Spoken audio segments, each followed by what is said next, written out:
மலையக அரசியல்வாதிகளின் ஒற்றுமை தொடர்பாக கூறுகின்றீர்கள். தமிழ் முற்போக்கு கூட்டணிக்கும் இலங்கை தொழிலாளர் காங்கிரஸுக்கும் இடையான உறவு எவ்வாறு இருக்கின்றது? நன்றாக இருக்கின்றது, சிறப்பாக இருக்கின்றது. எப்படி இருக்க வேண்டும் அப்படி இருக்கின்றது. வடக்கு கிழக்கிலே அல்லது வாழக்கூடிய ஈழத்தமிழர்கள், அவருடைய அரசியல் கட்சிகள், அல்லது கிழக்கு மாகாணத்திலும் வடக்கிலும் வாழக்கூடிய தென்னிலங்கையில் வாழக்கூடிய முஸ்லீம் மக்கள், அவருடைய அரசியல் கட்சிகள், அவர்கள் மத்தியில் இருக்கக்கூடிய ஒற்றுமை ஐக்கியத்தை விட அதிக ஒற்றுமையை நாங்கள் மலைய தமிழ் மக்கள் மத்தியிலே நாங்கள் எடுத்து காட்டியிருக்கின்றோம். ஏனவர்களுக்கு முன்னுதாரணமாக இருப்பதை நாங்கள் பெருமையான குறி வைக்க விரும்புகின்றோம். ஏற்கனவே ஒற்றுமை இல்லை என்று சிலர் சொல்வார்கள். விஷயங்களை ஆய்வு செய்யாமல், ஆராய்ந்து பார்க்காமல், சரியான தகவல்களை பெற்றுக்கொள்ளாமல் எல்லாரும் சொல்கிறார்கள், நானும் சொல்கிறோம் என்று சொல்வார்கள். யோசித்து பாருங்கள். வடகிழக்கு வெளியே வாழக்கூடிய மலைய தமிழ் மத்தியிலே இவருடைய பிரதான 3 கட்சிகள், ஜனநாயக மக்கள் முன்னணி, தொழிலாளர் தேசிய முன்னணி, மலைய மக்கள் முன்னணி, 3 கட்சியும் இணைந்து தான் தமிழ் போக்கூட்டத்தை உருவாக்கி இருக்கின்றோம். 7 வருடங்கள் 8வது வருடம் ஓடுகிறது. இப்பொழுது அது ஒரு அதே பதிவு செய்யப்பட்ட கட்சியாக நாங்கள் மாற்றியிருக்கின்றோம். வெற்றிகரமான பயணம் பாருங்கள். எவ்வளோ முரண்பாடுகள் ஆங்காங்கே ஏற்பட்டாலும் கூட ஏற்படும். ஒரு கட்சிக்குள்ளே ஏற்படும் தானே, கூட்டணிக்குள்ளே ஏற்படாதா? ஏற்படும். ஆனால் இருந்தாலும் கூட அதையெல்லாம் நெகிழ்வுத்தன்மையுடன் அணுகி, முதிர்ச்சியுடன், காத்திரமாக, ஆளுமையுடன் அதை கலந்து அலசி பேசி தீர்த்து கொண்டு நாங்கள் முன்னகர்ந்து கொண்டிருக்கின்றோம். தமிழ் தேசிய கூட்டமைப்பு எங்களுக்கு முன்னால் அமைக்கப்பட்ட ஒரு நிறுவனம், கட்சி, கூட்டணி, அது பதிவு செய்யப்படவில்லையே. இப்பொழுது கடந்த உள்ளூராட்சி மன்ற தேர்தலில் பார்த்தால் அதுக்குள்ளே இருக்கிற கட்சிகள்லாம் வெவ்வேறாக தேர்தலை சந்தித்தன. நாங்கள் இப்போ செய்யவில்லையே. ஆகிய முன்னுதாரணமாக இருக்கின்றோம். அதே போல் அதுக்கடுத்து இன்னொரு கட்சி தான் இலங்கை தொழிலாளர் காங்கிரஸ். அந்த கட்சியோட பேச்சுவார்த்தை நடத்தி நாங்கள் நான் சொன்னேனே அந்த மலைய தமிழ் மக்கள் தேசிய அபிலாசை ஆவணம், அதையும் அவரோடு பகிர்ந்து அளித்திருக்கின்றோம். அவர்களும் அதை ஏற்கனவே ஏற்றுக்கொண்டிருப்பதாக கூறியிருக்கின்றார்கள். அவர்களும் பங்களிப்பு வருமானால் நிச்சயம் அதையும் உள்வாங்கி நாங்கள் நிச்சயமாக பொதுவான ஒரு தேசிய அபிலாசை ஆவணமாக அதை நாங்கள் முன்னெடுப்போம். பிரச்சனை இல்லை. ஆனால் நாங்கள் தான் பெரிய கட்சி, அதை மறந்துவிட வேண்டாம். 6 பேர் தெரிவு செய்யப்பட்டோம், மக்கள் வாக்களித்திருக்கின்றார்கள். ஆகவே ஒரு காலத்தில் இலங்கை தொழிலாளர் காங்கிரஸ் பிரதான கட்சியாக, தலைமை கட்சியாக இருந்தது. அதை ஏற்றுக்கொண்டிருந்தோம். இப்பொழுது நாங்கள் தலைமை கட்சி. நாங்கள் 6 எம்பிக்கள் இருக்கின்றோம், அவர்கள் 2 எம்பிக்கள் இருக்கின்றார்கள். ஆக 2ஐ விட 6 பேர் அல்லவா? அது இயல்பு, அது யாரும் ஏற்றுக்கொள்ள வேண்டும். அதில் யாரும் பிரச்சனைப்பட தேவையில்லை. ஆனால் அந்த 2ம் தேவை. 6உடன் அந்த 2ம் சேர வேண்டும் நாங்கள் விரும்புகின்றோம். அது தவிர சுரேஷ் வடிவேலு நண்பர் அவர்கள் ஐக்கிய மக்கள் சக்தியின் எம்பியாக பதிலில் இருக்கின்ற அவரும் உள்வாங்கப்பட வேண்டும். ஆகவே 9 எம்பிக்கள் இருக்கின்றோம், மறந்துவிட வேண்டாம். ஆகவே எல்லோரும் உள்வாங்கி செல்ல வேண்டும் நினைக்கிறேன். 6 மட்டுமல்ல, 6உடன் சேர்ந்து மற்ற 2, 3, 9 வர வேண்டும் என்றால் விரும்புவது நல்லது தானே. கடந்த காலங்களிலே தலைமை பதவியில் தலைமை இடத்தில் இருந்தவர்கள் அத்தகைய பரந்த சிந்தனை கொண்டிருக்கவில்லை. எனக்கு நன்றாக தெரியும். நான் அனுபவப்பட்டிருக்கின்றேன். சிந்தனை கொண்டிருக்கவில்லை. நாங்கள் மட்டும்தான், எங்களால் மட்டும்தான் முடியும் என்று சொன்னார்கள், செய்தார்கள், பேசினார்கள். நாங்கள் அப்படி சொல்லவில்லை. நாங்கள் தலைவர் இருக்கின்றோம் என்பதை விட்டுக் கொடுக்க மாட்டோம். அதே வேளையிலே ஏனைவரையும் நாங்கள் அரவணைப்போம் என்ற பரந்த சிந்தனை, பெருந்தன்மையான சிந்தனை எங்களுக்கு இருக்கிறது.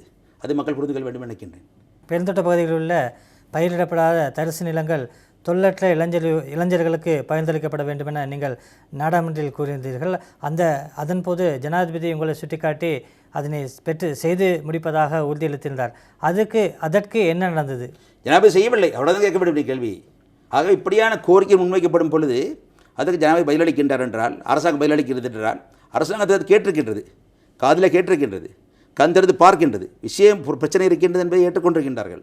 தீர்வு தான் வரவில்லை. ஆகவே தீர்வு வருவதற்கு முதலிலே ஒரு பிரச்சனை இருக்கின்றது, ஒரு சிக்கல் இருக்கின்றது என்பதை ஏற்றுக்கொள்ள வேண்டும் அல்லவா? அதைத்தான் இப்போ செய்திருக்கின்றோம். நான் ஏற்கனவே சொன்னேன் உங்களுக்கு, இப்போ 200 வருட துன்பங்களை எல்லாம் ஒரே இரவிலே, ஒரே வாரத்திலே, ஒரே மாதத்திலே, ஒரே வருடத்திலே தீர்த்துவிட முடியாது. படிப்படியாக வர வேண்டும். அதை இந்த ஆசனத்தில் அமர்ந்து கொண்டு, ஒரு தலைமை பதவியில் இருந்து கொண்டு செய்பவருக்கு தான் சிக்கல்கள் தெரியும். வெளியிலே இருந்து கொண்டு சமூக ஊடகங்களிலே, முகநூலிலேயோ அல்லது ட்விட்டரிலேயோ அல்லது ஏனைய சமூக ஊடக நிறுவன விஷயங்களிலேயோ, பத்திரிகைகளிலோ எழுதுபவர்களுக்கோ, கருத்துக்கூறுவர்களுக்கோ, மேடையிலே கொடிபிடிப்பவர்களுக்கோ, பேசுபவர்களுக்கோ புரியாது. பல சந்தர்ப்பங்களில் புரியாது. அவர்களுக்கு அந்த நடைமுறை சிக்கல் தெரியாது. இங்கே அமர்ந்திருப்பவர் இந்த நாட்களின் ஆசனத்தின் பாரம், பொறுப்பு எனக்கு தான் தெரியும், எங்களுக்கு தான் தெரியும். ஆகவே படிப்படியாக அந்த இடத்துக்கு வருகிறோம், படிப்படியாக வருவோம் நிச்சயமாக. இப்பொழுது நிச்சயமாக அடுத்த கட்டத்தில் செய்வோம். நிச்சயமாக நாங்கள் கூறியிருக்கக்கூடிய அந்த மலையக மக்களின் தேசிய அரசியல் அபிலாசை ஆவணத்திலே நிச்சயம் இதுவும் இடம்பெறுகிறது. அதாவது தோட்ட பகுதியில் இருக்கக்கூடிய வாழக்கூடிய மக்கள், அவர்களுக்கு இப்பொழுது தோட்ட நிறுவனங்களுடன், தோட்ட கம்பெனி நிறுவனங்கள் இருக்கின்றன, அந்த நிர்வாகங்களுடன் இருக்கக்கூடிய அந்த சட்ட ரீதியான பிணைப்பு துண்டிக்கப்பட வேண்டும். நவீன அடிமத்தின் அடையாளம் அது துண்டிக்கப்பட்டு, அந்த மக்களின் அரசியல், சமூக, பொருளாதார, கலாச்சார, வாழ்வியல் எல்லா அம்சங்களும் நாட்டில் ஏனைய மக்களைப் போல மாவட்ட செயலகங்களுக்கும் பிரதேச செயலகங்களுக்கும் உள்ளாக்கப்பட வேண்டும். அவர்கள் மத்தியில் கிராம சேவர்கள் அதிகமாக உருவாக்கப்பட வேண்டும். ஏனைய பகுதிகளில், நாட்டில் வேறு பகுதிகளில் 500 குடும்பங்களுக்கு ஒரு கிராம சேவகர் இருக்கும் பொழுது மலைய பகுதியில் 5000 பேருக்கு கிராம சேவகர் இருக்கின்றார்கள். அது மாற்றி 500 பேருக்கு 500 குடும்பங்களுக்கு கிராம சேவகர் நிலைமையை உருவாக்கி எங்களது இளைஞர்கள் கிராம சேவகர் நியமிக்கப்பட வேண்டும். கடந்த காலங்களில் பாருங்கள், 87ஆம் வருடத்தில் பிரதேச சபைகள் நாட்டில் அறிமுகப்படுத்தப்பட்டன. 2015ஆம் வருடம் வரை எத்தனை வருடம் பாருங்கள், 35-40 வருடம் வரை காத்திருக்க வேண்டியது இருந்தது அல்லவா? நாங்கள் வந்த பிறகு தானே அம்பகமுவேலிருந்து இனிகெத்தனை வரை அல்லது கந்தப்பளையிலிருந்து இந்த இனிகெத்தனை எல்லை வரை நூரலியா அம்பகம் பிரதேச சபையின் 2 பிரதேச சபைகள் இருந்தன. ஒவ்வொன்றுக்கும் தலா 2.5 லட்சம் மக்கள் வாழ்ந்தார்கள். அதை மாற்றி 6 பிரதேச சபையில் ஒரு ரெடியாக கொண்டு வந்தோமே. நாங்கள் தானே கொண்டு வந்தோம். தொழில்நுட்ப கூட்டணி தானே கொண்டு வந்து. யார் கொண்டு வந்தது? அதுக்கு முன்னால் பலர் ஆட்சிக்கு பல முறை எல்லா அரசாங்கத்திலும் மாறி மாறி ஏனைய மாற்றுக் கட்சியினர் ஆட்சியில் இருந்தார்களே, செய்யவில்லை. நாங்கள் செய்தது தானே. சொல்லிக்கொண்டே பல விஷயங்கள் சொல்லிக்கொண்டு போகலாம். ஆகவே செய்வது எவ்வளோ காலமாக இது யோசிச்சு பாருங்கள். அதே மாதிரியே செய்வோம் நிச்சயமாக. நாங்கள் அதுக்கான தூரப்பார்வை, நேர்மை, துணிச்சல் எங்களிடம் இருக்கிற அர்ப்பணிப்பு எங்களிடம் இருக்கின்றது. கவலை வேண்டாம். நிச்சயமாக நான் என்றால் நான் அல்ல, நானும் திகாம்பரம், ராதாகிருஷ்ணன், வேலுக்குமார், உதயகுமார் போன்ற எல்லோரும் இருக்கின்றோம். எம்பிக்களாக இருக்கின்றோம். மக்கள் தெரிவு செய்யப்பட்ட எம்பிக்களாக இருக்கின்றோம். நாங்கள் நான் சொன்னேன், நான் இந்த இடத்துல போனால் என்னை ஒட்டி வரக்கூடிய புதிய பல இளைஞர்கள் வருவார்கள். இளைஞர் தயாரித்துக் கொண்டிருக்கின்றோம். அவர் வருவார்கள், இந்த இடத்தை அமர்வார்கள், கொண்டு செல்வார்கள். நிச்சயமாக. அவ்வளவுதான். காலம் வெல்லும். தைரியமாக இருங்கள். இறுதியாக ஒரு கேள்வி. பெருந்தோட்ட தொழிலாளர்களின் வேதன விடயத்தில் அவர்களை சிறுதோட்ட உரிமையாளர்களாக மாற்ற வேண்டும் என நீங்கள் கூறியிருந்தீர்கள். அது தொடர்பான முன்னேற்றங்கள் என்ன? இல்லை, அதுவும் அப்படித்தான். இப்பொழுது நாங்கள் சேர்ந்திருக்கக்கூடிய அணியான ஐக்கிய மக்கள் கூட்டணியிலே தலைவராக இருக்கக்கூடிய சஜித் பிரேமதாச பலமுறை பகிரங்க மேடைகளிலே இது சம்பந்தமாக உறுதிமொழிகள் வழங்கியிருக்கின்றார். உங்களது ஊடக நிறுவனம் கூட பலமுறை அதை அறிவித்திருக்கின்றது. அதெல்லாம் எங்களிடம் இருக்கின்றது. எங்கள் உறுதிமொழி வழங்கியிருக்கின்ற எழுத்து மூலமாக தந்திருக்கின்றார். ஆகவே மலையகத்தில் வாழக்கூடிய பெருந்தோட்ட தொழிலாளர்களின் அந்த மக்களின் பின்தங்கிய பிரச்சனைகளுக்கு நிரந்தரமான தீர்வு என்பது வெறும் வேதனை உயர்வு அல்ல. 1000, 2000 ஆகுது, 2000, 3000 ஆகுதோ அல்ல. மாறாக அவர்கள் சிறுதோட்ட உரிமையாளர்களாக மாற்றப்பட வேண்டும். அதன் மூலமாகத்தான் அவர்கள் நிரந்தரமாக ஒரு தொழிலாளி, ஒரு அடிமை தொழிலாளி என்ற நிலையில் மாறி அவர்கள் நில உடைமையாளர்கள், சிறு தமிழ் விவசாயிகள் என்ற ஒரு அடிப்படையை பெறுவார்கள் நம்பிக்கை இருக்கின்றது. இதற்காக என்ன பொறுமுறையை நீங்கள் கையாள? நிச்சயமாக அதுக்கான ஒரு கோரிக்கைகளை தொகுத்திருக்கின்றோம். பேச்சுவார்த்தை நடத்தி கொண்டிருக்கின்றோம். அந்த கருத்தை நாங்கள் முன்னெடுத்து கொண்டிருக்கின்றோம்.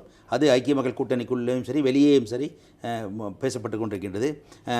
தேசிய மக்கள் சக்தியின் தலைவர் நண்பர் அனுரகுமார் திசாநாயகவுடன் கூட பேச்சுவார்த்தை நடத்தியிருக்கின்றோம், கூறியிருக்கின்றோம். அவர்களும் அதை ஆராய்ந்து கொண்டிருக்கின்றார்கள். ஆகவே படிப்படியாக சிங்கள அரசியல் தலைமைகள் மத்தியிலே இது கொண்டு செல்லப்படும் மூலமாகத்தான் இதுக்கான நியாயமான தீர்வு வரும் என்ற நம்பிக்கையில் இருக்கின்றது. ஆனால் மறந்துவிட வேண்டாம், அந்த இலக்கு ஒரு நீண்டகால இலக்கு.